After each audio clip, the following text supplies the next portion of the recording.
Screenwriter Speed is back for episode 47. Oh, wait. Really? 47? Yeah. I tell you true. Good number. We're quickly approaching the big 5-0. Ooh. We'll have to plan something huge for that. Yeah. I know, right? Well, guys out there in screenwriter world, welcome back to another episode. Today's episode is about going pro. So this is kind of an important topic that we know a little bit about. But first, let's welcome my incredible panel of working screenwriters. Margaret Risley, welcome back, and tell us what's on your agenda this week as a writer. This week, hi everybody, and thanks for having me back. This week I'm plotting a new feature, a thriller. So I'm working out my characters first. I've got the basic outline, and then I'll work out my characters. And I'm expecting some producer notes, so that'll probably get in the way of that. But yeah, it's good fun. Good fun. I like that week. Also welcome Heidi Mastrogiovanni. La. How are you? Hi, Anne. Hi, you guys. I love you all. I miss you. I love our audience. So great to be back. Happy New Year. May this be the best New Year ever. For the next 2 weeks, I have a meeting coming up about my novel. So in addition to preparing fully for that, I need to work on the sequel, which I have. So I gotta just do this, and I'm really looking forward to it, to seeing my old friends, the characters, again. Ooh, that sounds thrilling, and I know from before it's your little top secret at the moment, but we'll find out more soon. Yeah, I'm like the man from U.N.C.L.E. here. You know, in my mind, I am. Yeah. That's a good personality. Also, welcome back to our panel, Eric Ingram. How you doing, man? I am so fantabulous, wonderful, ecstatic to be part of Screenwriters Beat number 47. Oh my gosh. Wow. You know, and we might have to check out the records, but I think you and I have been on all 47. Whoa. So cool. I know that I have, cool. But yeah, I think you have. I know, right? I mean, I don't know where you were, and for 2 of them, no, I'm like, once it did cut off, remember? And I left you alone, but I was here. That's right. No, I'm so this week I have I gotta do a couple of outlinings for different scripts, I gotta read a couple books that will hopefully be adapting. So cool.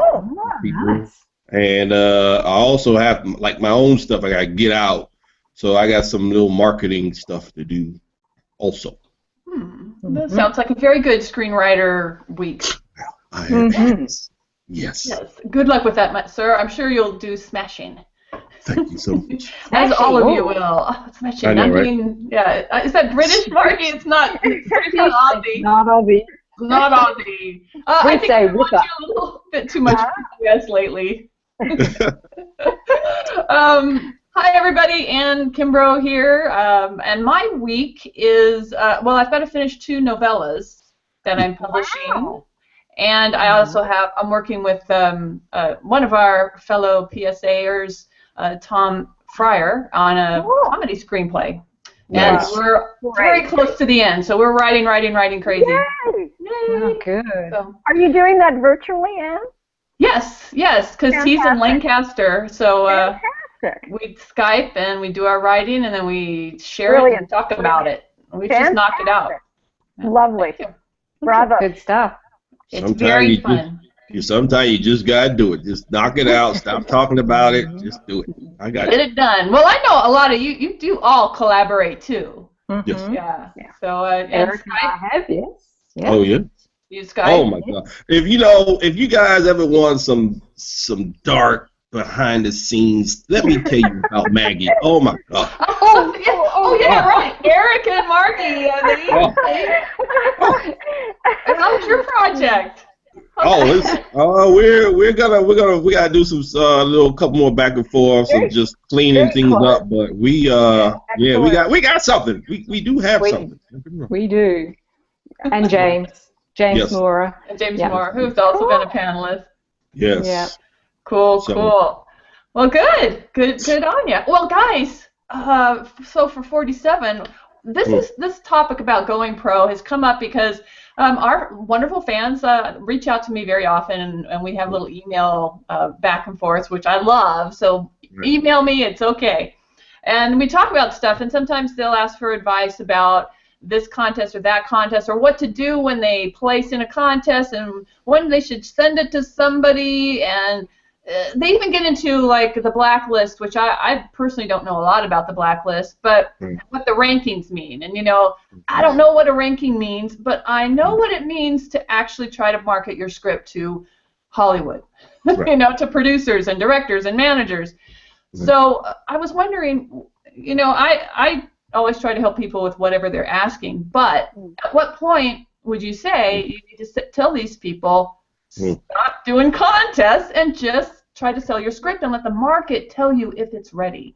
Eric, when do you make that call, or when do you think people should make that call? Let me preface this. No. I always just like doing that, just because when people say, like, you know, when you're on those talk shows and they go, I love you, but right?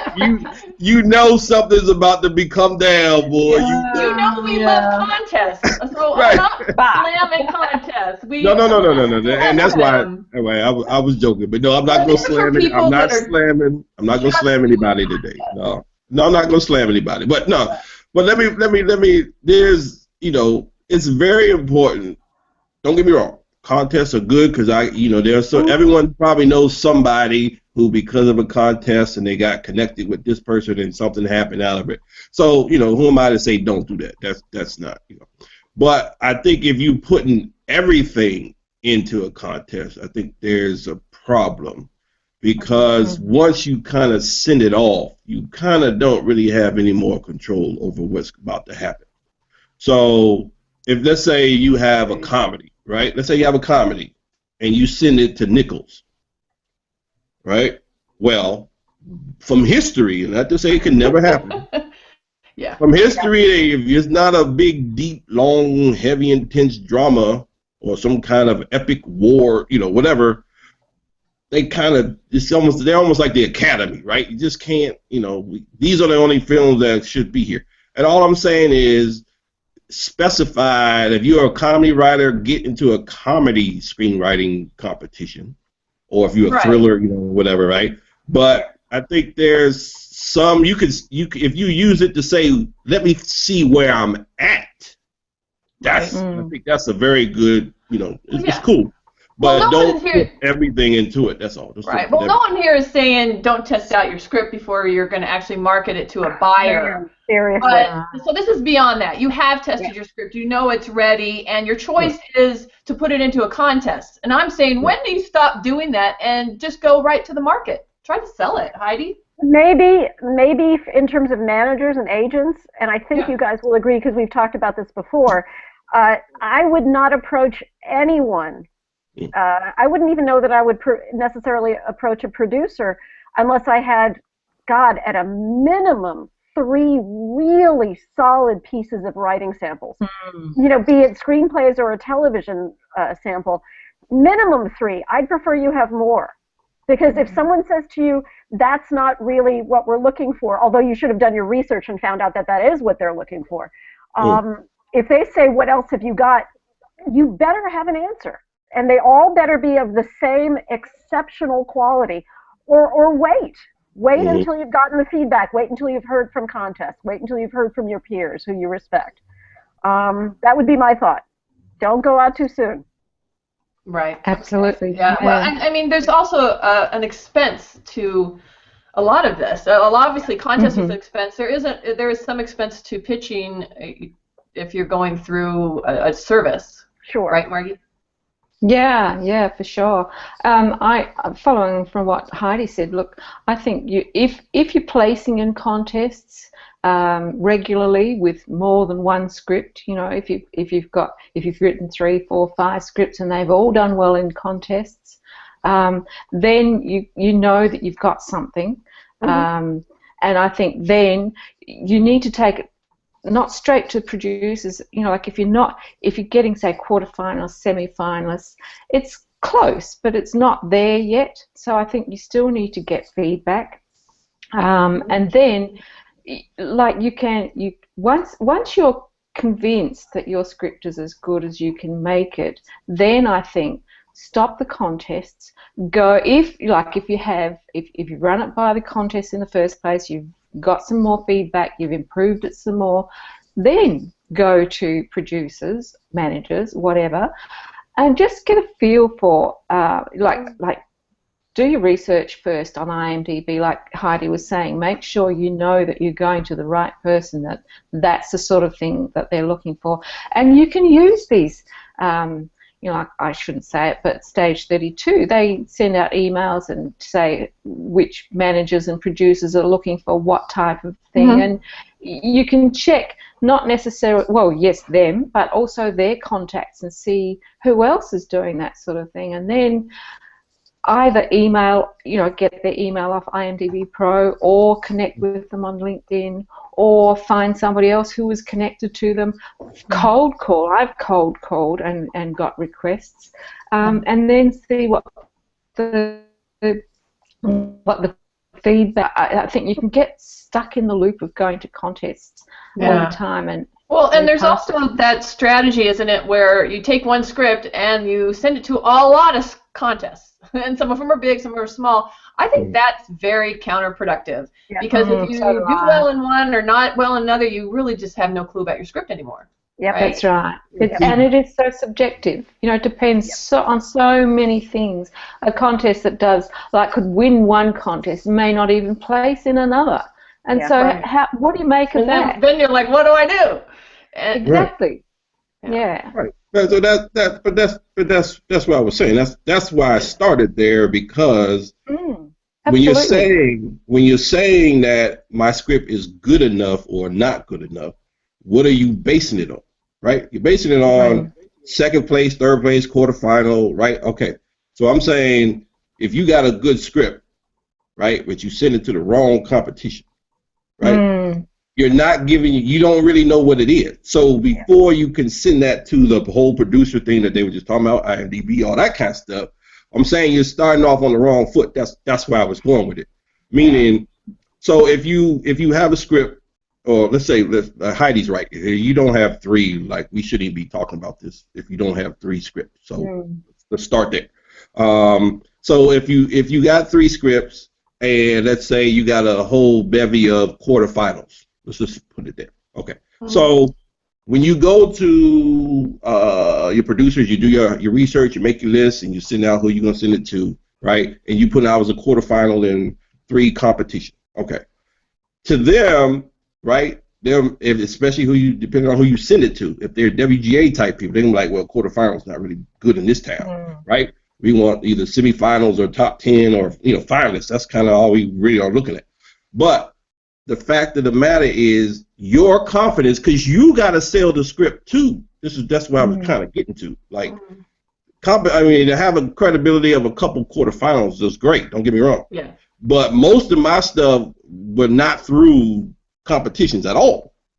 It was me selling it. Well, that's what I was getting to. Such a good point, and I think we should say what we did, because frankly, I did not have 3 great scripts when I started out, and most people won't. And sometimes I agree. I think it's important if you're going for a manager, because managers want to be able to look at a body of work to pick what the best one. Right. So what did you do? I mean, Heidi, why don't you start off? What did you do to say, I'm now professional? I know what. Don't do what I did. Do not do what I did. I still cringe, and it's like years later. I swear to God, I sent out a script. I don't know. I sent out a script that was so not ready to go out that I look back and just go, oh my God. Well, I think we've all done that. Yeah, it's just, oh, geez. Well, I'm assuming that everyone's watched the show long enough episodes to have that script that's ready to go out. So at that point, what did you do? At that point, I really like, I do believe in cold calling. You have to lead with a hook. I also really like emails, because people can read them at their convenience. But as Eric was saying, and we've said many times in Screenwriters Beat, you are a business. And you better know how to market, and you better hook these people in. So you better work on a fabulous. So, but at what point did you decide that you had to start doing that? Actually doing that and not learning. You went from the learning contest phase to marketing yourself. It was a little bit ass backward, I guess, because I was in a sketch comedy group and we had some success, and that kind of led me to feeling that it was time, and it turned out to be time. That was good. But I did make those initial mistakes where I did not get enough feedback on my first script. So yes, as you said, Anne, the script is ready. Start sending it out. Don't get into the loop of getting nonstop feedback and doing contests all the time. But I don't know. Could I dare say that you kind of know? You know when it's right? I think so. I think so. Although, again, like I said in the beginning, I thought I was right and I wasn't. So feedback. Eric, you know when it's right? How about for you? Well, let me go back. When I wasn't who I am today. If you were new today, what would you decide?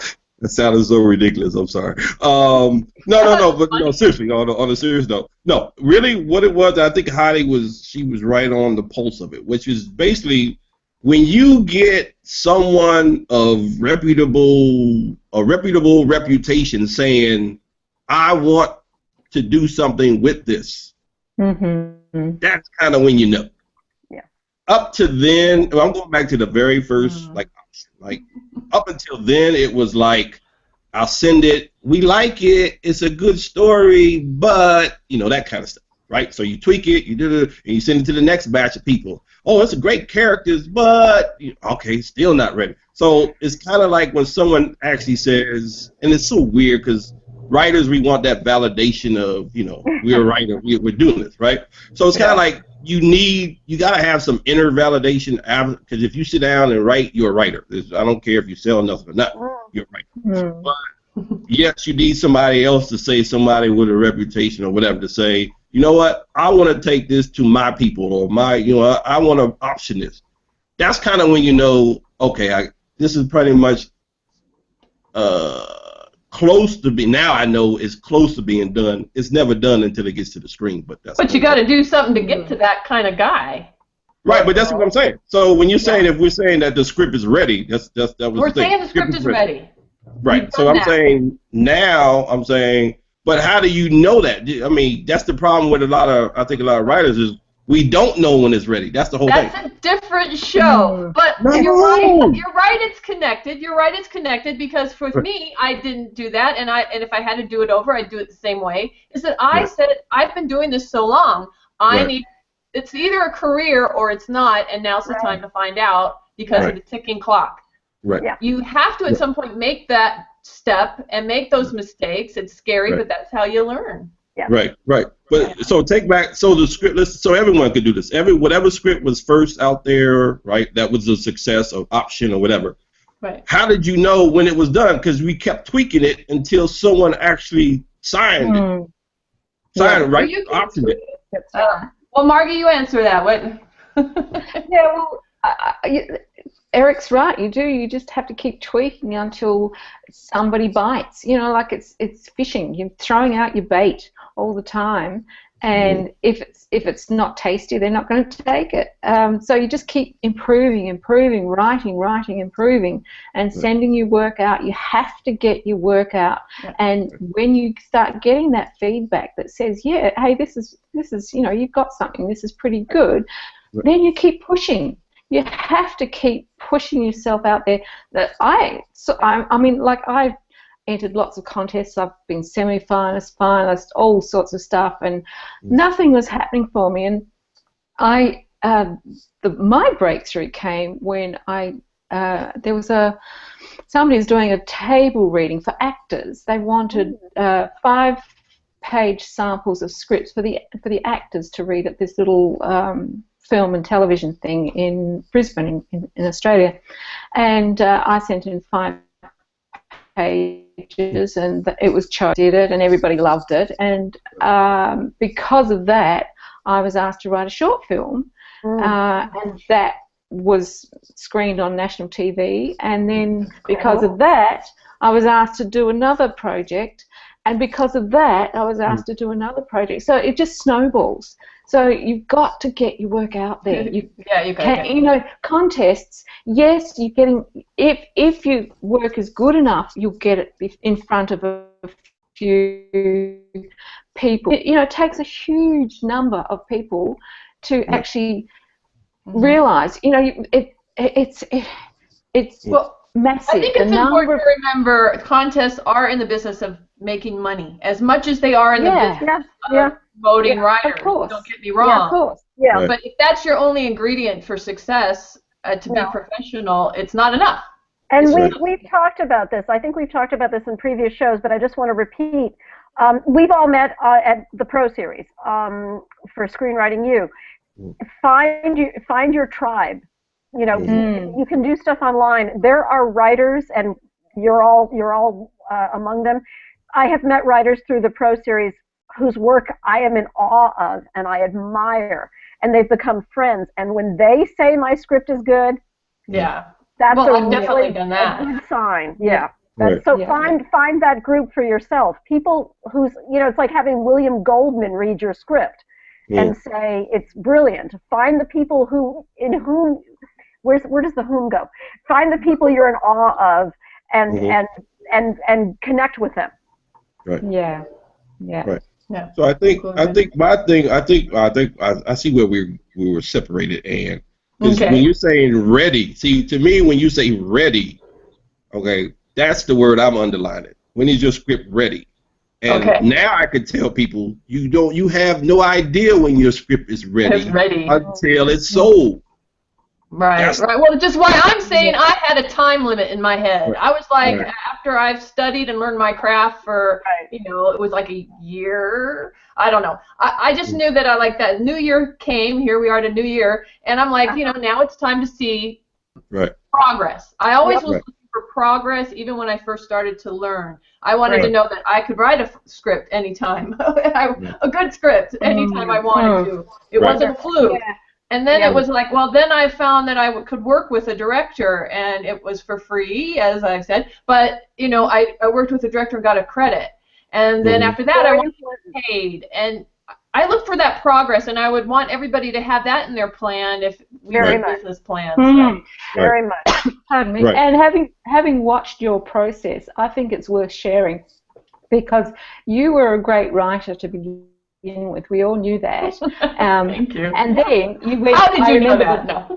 Oh. I remember you went to that pitch fest. Which one was it? Ink Tip. Pitch Fest. Ink Tip. And you pitched yourself as much as your work. It wasn't you were trying to pitch a script. You pitched yourself, and you are this very, obviously we can see, you know, this very personable, easy to get on with, bright personality. And that's what, you know, you came across as a professional, because I think you had decided, as you say, you had decided that you were going to go professional, and it worked for you. It was fantastic. It was, it was like synchronicity, the way it happened. You were meant to meet those people and get your first assignment. Yeah, thank you. And I would say that's true, is you've got to find a way to get out there and actually meet people. Whether it's virtual, I mean, you can do it virtually, or whatever's in your town. But I do think you're right, and I thank you, Margie, for saying such sweet things. But it matters that you get out there and make that first contact. It leads to so many other things. Right. And we've said before, our job is to create and to market. You're running a small business. Yeah.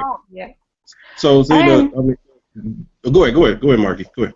And I was going to say, you know, like the other thing is not just make the connections, but make people realize that you're willing to do what it takes to make the project work. Because even if they don't, you know, even if they can't make your script, and the odds of selling a spec script are very small, but the odds of getting work to write somebody else's idea are much, much better. Yeah. So, you know, it's not necessary, yes, it's great to have 5 scripts, and, you know, it's great to be a good writer and have the personality to sell yourself like Anne did. So, you know, where was I going with that? The thing is that you need to establish, for sure. But yeah, you need to establish the relationship and then let them know that you are prepared to do the work. That's the important thing. Yeah. Yeah. Right. So when you like, you know, like I said, going pro, I'm thinking like, so imagine all of us back before the PSA. Mm-hmm. Right? Okay. So we thought we knew 3-act structure, right? But we didn't know, right? Right? Yep, So you go through the PSA and then MSC, like, whoa, I thought I had that. No, I don't have that. And then, you know, the business model. Oh my God, I'm really not good at that either. You see what I'm saying? That's why, I mean, so now good point. Right, when you come all the way through it, and now when you're in a meeting, right, you know what to say, how to talk, how to act, right, and then you realize from that meeting you get another meeting because of how good you were. Now you're becoming a pro. This is what I'm saying. That's kind of. Yes, yeah, you're right. It's a process because I certainly, when I started, I had 2 false starts and years apart from when then I finally did it. And I made all the wrong mistakes that we talk about on all our shows, and that's why they failed. Perseverance is a very important skill for a screenwriter. No such thing as failure, only if you stop. Yeah, exactly. Yep. For those who don't know what Eric meant by PSA and MSC, PSA is the Pro Series alumni that you join once you've done the Pro Series, and MSC is the Master Screenwriting Certificate, which is the next step on, which I'm going through at the moment and really, really enjoying. Good. Yeah. By the way, that's Screenwriting You. That's our buddies Hal and Cheryl Crozman. We highly recommend highly. Hold on 1 second. Hold on 1 second. I just got this in the mail a little while ago. Oh, yay! Master Screenwriter. Good job. So there it is right there. The initial one, weren't you? There you go. So that's screenwriting.com. I was at MSC1. I was me and my friends and my fellow writers. We were the peaks. We were the ones we all sweated blood and tears with Hal. Yeah. So that you guys could succeed. Thank you. Yeah.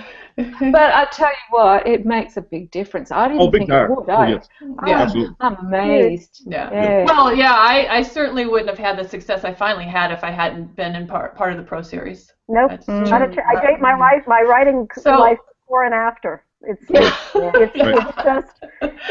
disaster and success. So, Yep. I mean, and I don't want to make it seem like that's not the only way to learn how to be a screenwriter as far as a writer and the business, but put that time in somewhere. I urge you. Yeah, absolutely. Yeah. Read books, read scripts. Read screenplays. There's so many available at the moment. You know, like the Oscar screenplays and the Blacklist. There's that's what else I've been doing actually in between.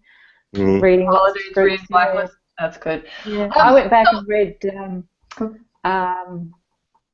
Dead Poets Society. That's cool. But that's heart-wrenching. Really uplifting. Yeah. Well, Oscar movies tend to make us cry. They're not doing it right if they don't. So I guess ultimately, though, what we're saying is, you know, don't be afraid to strike out when you think you're ready to go. I mean, if you think you've got it all in line, and if you go out there and you fail, as I did twice, you've learned something. Keep trying. But how did you fail? I don't really understand that. How did you fail? I didn't start a career. I had a screenplay that wasn't ready, and I got into the hands of a very big agent and silence. And then I realized how bad the script was, so then I went to learn how to write. And then I had a writing partner briefly, and we went to Pitch Fest and did stuff like that, and nothing happened. So that's when I said, well, I got to learn how to write again. And then I finally learned how to write. Right. So and how then did I went out and I was successful. Right, but then, so if you didn't do that first thing, you probably wouldn't have went and got more education so that now you could be better. Exactly. But that's not failing. Yeah. No, That's not it's failing. That's not a failure. That's the growth. Yeah, that's not failure, though.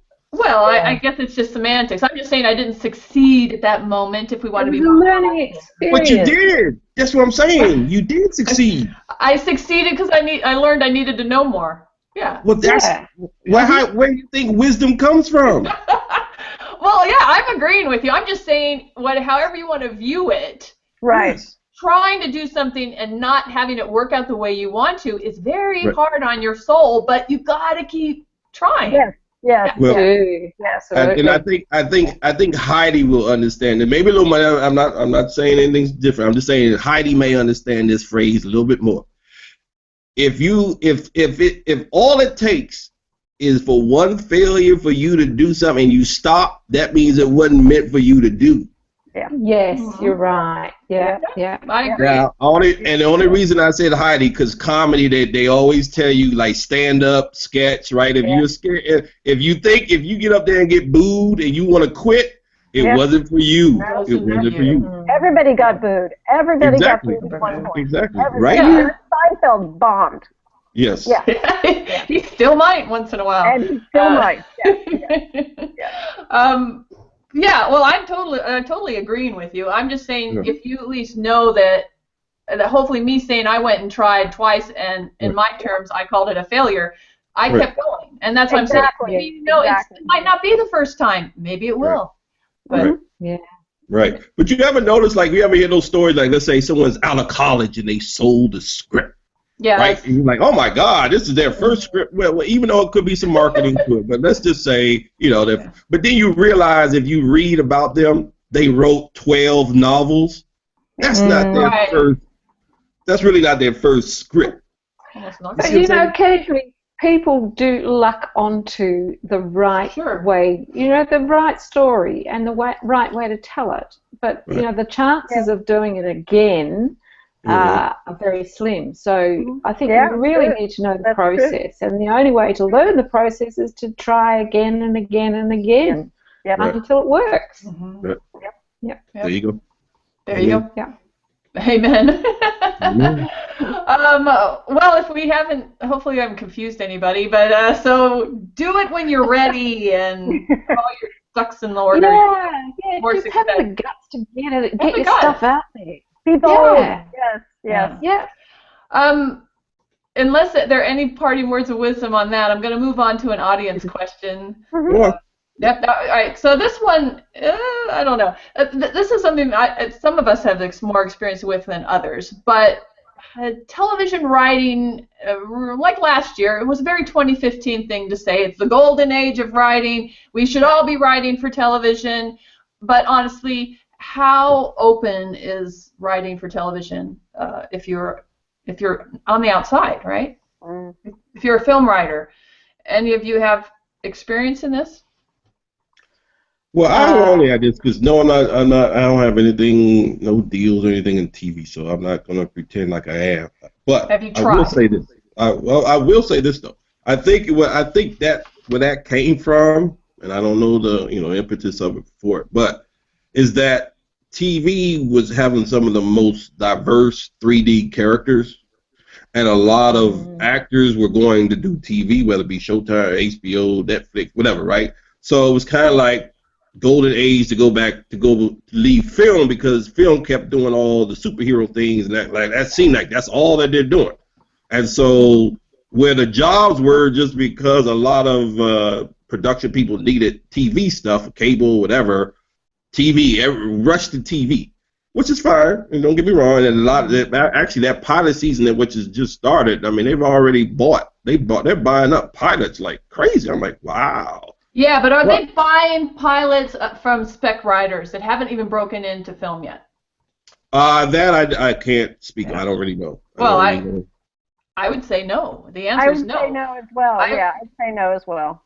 I know of one example, and that was the guy that wrote Extant, and he won that Launchpad contest. That's the only person I know that Oh, Right. And I don't know what he knew going in, but interesting. Right. You know, I don't Right. know if this helps, but the LA Times at the beginning of every season, be it film or be it television, has a wonderful, extensive list. I think it just came out about TV. You can probably look it up online, but it has the listing, it has the description, it has the people involved, and that's some research that might be helpful. But yeah, Anne, as you said, it seems to me to a great extent these are people who have done shows before. Right. yeah, I agree. Well, and I don't know about you, but I get stuff in my inbox all the time saying, take this class so you can learn to write for TV. I think that golden age of TV was for people that were already in the business. I do too. Okay, that's interesting. Yeah. I don't believe it's a golden age for our level of writer that's not a TV writer already. I've got an open invitation from an Australian company to pitch projects to them, but I don't think that they would let me write them on my own. You know, like it's obviously it would be teamwork, and I've got a Canadian producer who does TV movies interested in a particular idea that I have.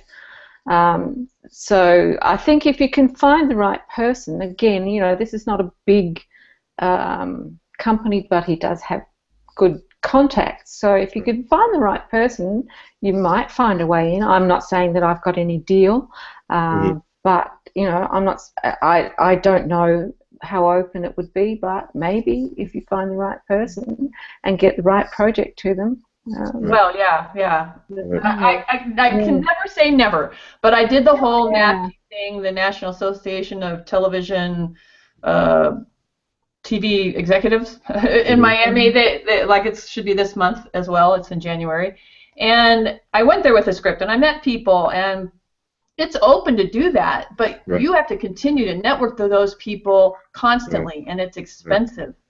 So I just say it's not open like film is open for different levels, because you're going to break in at the top. That's not, you know, even if it's cable, it's a television show. So you're breaking into A-list from nothing, instead of what we've done is break into mid-range and try to work our way up. I'm not saying it's not possible, but I'm just saying that it's a a bit larger gap than for a film, to write a film spec than it is to write a TV spec and expect success. I think what can help, just as a possible helpful suggestion, is if you have a spec script or let's say you have a pilot for a new show, get someone who has a track record on your team. Yes. A showrunner, a producer. Yeah, showrunner. That will give showrunner. That will give you legitimacy. So maybe that's the first step. There is a much greater need now for content on TV or with streaming. all the different ways of delivering it. Yeah. And so many. Yeah, go ahead. Well, sorry, go ahead. little bit out of sync time-wise here. There's so many new studios like Amazon and Stars and the new ones coming online. They're all hungry for content. So somebody has to provide it. But you got to look at who they're buying. They're buying Aaron Sorkin or someone, So get someone like Aaron Sorkin on your team. Yeah, there you go. Yeah. Well, I mean, don't get me wrong. The Aaron Sorkins of the industry always gonna have, everyone's gonna want somebody like that, because not only will it, you be figuring that you're gonna get great writing, right? But you also get his name, which is some cachet for your network, right? So that's all right. But his show's not on 24 hours. Yeah, that's right. Yeah. Right. So I mean, it's still. Like I said, I think Heidi mapped it out. Like if you're a new person, get a producer, get a showrunner, link up with somebody else, someone who's already there in that industry, because it's just like anything else. You're an outsider, right? If y'all don't have any TV credits and you're trying to get into TV, you're starting at the bottom. It's just like film. There's nothing, nothing. But I just say make sure don't stop, because I have seen a lot of things for original ideas. They have been a lot more in the last year than previous years, I will say that. Now obviously they're going to go to someone who's written for other shows first. No question about it. Mm-hmm. But hey, all we need is one. So we just need one. Well, I think the odds, if you go that route, and there's no reason not to have a TV script in your arsenal of what you've written, it matters more, like you said, who you can hook up with, but it matters more what you're bringing to the table. I think this is where, if you're a writer who's you're a fireman and who saved a bunch of people and you write a script about it, you need those kind of hooks to make it like, why should I be on this job, and why should they just, why should they even talk to you? Yep. So look for those kind of advantages when you market yourself in that field. And credibility. Yep. Exactly right. So that's just like just an example of what you're talking about. The show Ballers on HBO. Yeah. Is written by a guy who was in the NFL. Yeah. So that's his credibility. You know what I mean? So, but that's what I'm saying. So if you have that, that's great. But we're also writers, so if we got a great idea, great concept, I mean, it's the same. The business side is the same as TV, even though paid is different. I'm saying the business side is still the same. So still the same thing. Network, get to the right people, do your homework, all that kind of stuff. Yeah. Well, I just think it's one of those things when if 2016 was where's the biggest writing opportunity, I would say it's in self-publishing. And you can self-publish short things that basically are a TV show. If someone found it, you can say, I got the TV script for that too. Excellent. I mean, I just excellent. That's my philosophy that I'm sort of going with recently. A good one. But a good one. I do look at the trends of who's actually buying stuff, because I always want everyone out there to weigh it with how many people are trying to sell you something. A lot of people are trying to sell me in my email box to be a TV writer. But the reality is, not as rosy as the emails say. I have found with experience. Oh, this is true. I mean, I believe that's true too. I think TV, I don't want to say safer just because it's week to week. You got 13 weeks. Film is like a home run. Like that's just kind of how I always looked at the difference. No one's better, no one's worse. But I know, but I don't get me wrong. I would, what I really like to do is to be in a couple of these hot network shows, like their writing room. I would like to be. I would like to see them map stuff out, because I think that turnover of material. I mean, you can only get better. You get better, quicker, stronger, faster. As opposed to film, we got to work on maybe one script for 6 months. You know what I mean? It's just they chew us up and spit us out a little bit. Yeah, right? you know what I mean. You got your feet wet. But they only got TV writing has changed. It's changed as far as it has opened a door. I don't know if it's open to me personally, but before you had to be in LA, and you would have to be in LA. Well, they're done other places. Right. You'd have to be in LA, work as a writer's assistant in a writer's room to ever get to a chance of writing a script, an episode. Right. Let alone creating a show. So that's changed dramatically. So that's the good news. But it still needs to change. Right. No, that's a good point. That's a good point. Yeah. So I hope that answers the question. I know. You're right. What was it? What were we talking about again? Is it open? Maybe. To somebody. Yeah. Oh, guys, we've come to the end of another episode. Oh, wow. I know. We're just knocking them out. We gotta find some more questions or something. This is so fast. Well, you know what? We'll just come back, because we're working our way towards 50. That's for sure. Yes, we are. Yes, we are. Well, I'd like everybody to say goodbye and let us know what kind of work you're looking for out there in that big bad world of screenwriting. Margaret Risley, thanks for being here. Pleasure. Thanks for having me. Thanks, everybody, for tuning in. What am I looking for? I love comedy thrillers. Lots of action and intrigue and a little bit of comedy to go with it. Good. Rewrite assignments. I think that's of course, on everybody's agenda. Right. Great. Heidi Mastrogiovanni, thank you for coming back again. Thank you so much, Anne, as always, for bringing us together. Thank you to my great fellow panelists. Thank you to our wonderful, wonderful audience. It's just a joy to be here with you all. I always love a project that's has a fun atmosphere when we're working, and I love to make people laugh. And you do. You you're definitely so do. sweet. Thank you. Thank you. Thank you. Eric Ingram, thanks for bringing us your wit and wisdom, sir. And balancing out all those X's that we. I know. I do my best. It's hard up here, fellas. Trust me, it's so hard. No, I am obviously yes. I am. I love comedy. I love the action, and right now, I guess so. You see, this is why it's another show. But I'm just saying, you think you know what you're gonna do, and then all of a sudden you start getting work in another area. You be like, oh, maybe this is what. Okay. So I got a lot of like inspirational, spiritual, powerful movies, like just laid at my, dropped in my lap from above. So I'm like, okay, maybe that's the next move. So, but I definitely find that surprising. That fits. But definitely, like I said, rewriting it. Obviously, yes, all day. I love rewriting stuff. So punch up, add some humor, structure, characters, all that stuff. Love it. Cool. Love it. Oh, yeah, and supernatural stuff I love too. Oh, yeah. Well, I love the diversity of all of you because, honestly, most writers could write anything, and it's nice to let the market brand you. Right. At least of the stuff you like to write.